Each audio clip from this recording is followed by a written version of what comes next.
There are reports that the International Criminal Court could be preparing to issue arrest warrants for government officials on charges related to its war in Gaza. Joining us live now is Regina Weiss, barrister at Derwent and Tema Chambers and former ICC war crimes prosecutor. Regina, appreciate you sharing your expertise with us this afternoon. Thank you.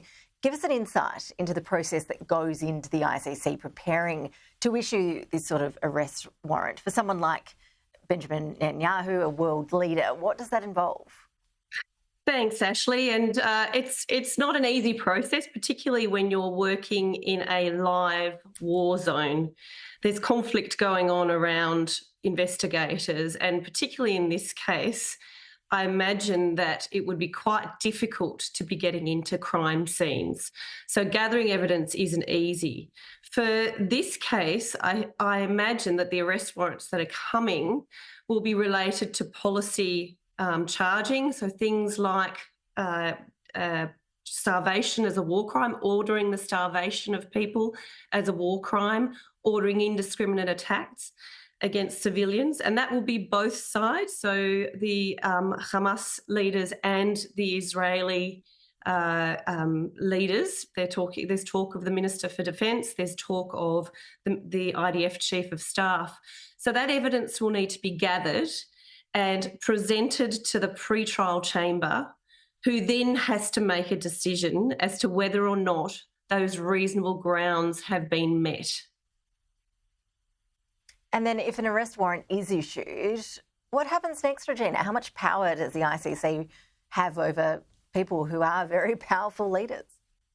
Well, first and foremost, Ashley, it could be issued under seal or publicly. So sometimes arrest warrants are issued under seal so that they're only known to a very small number of people who are executing them. In this case, I think it's likely that they will be issued publicly because the prospects of arrest, particularly for the Israeli leaders, seems very low. The arrest warrants, though, once they have been issued, puts on the member states of the ICC obligations of arrest.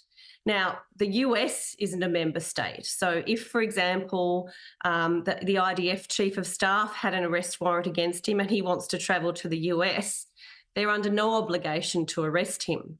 However, if he was to travel to Australia or to the UK, we are member states, so we would have to arrest him. Regina, there were calls for Israel to face war crimes charges over the death of Zomi Frankham and the other aid workers who were killed in that awful military airstrike in Gaza. We heard a lot around that time about the fog of war, that mistakes happen in war. How do we actually see a war crime being defined as a war zone is still obviously ongoing? Yes, yeah. Well, there's 33,000, close to 34,000 innocent civilians killed in this war. So that can't be a mistake. Zomi Frankham's death also couldn't be a mistake. There are protections around what you can do in war. There are laws of war. And to me, this is obvious. There are war crimes that have been committed.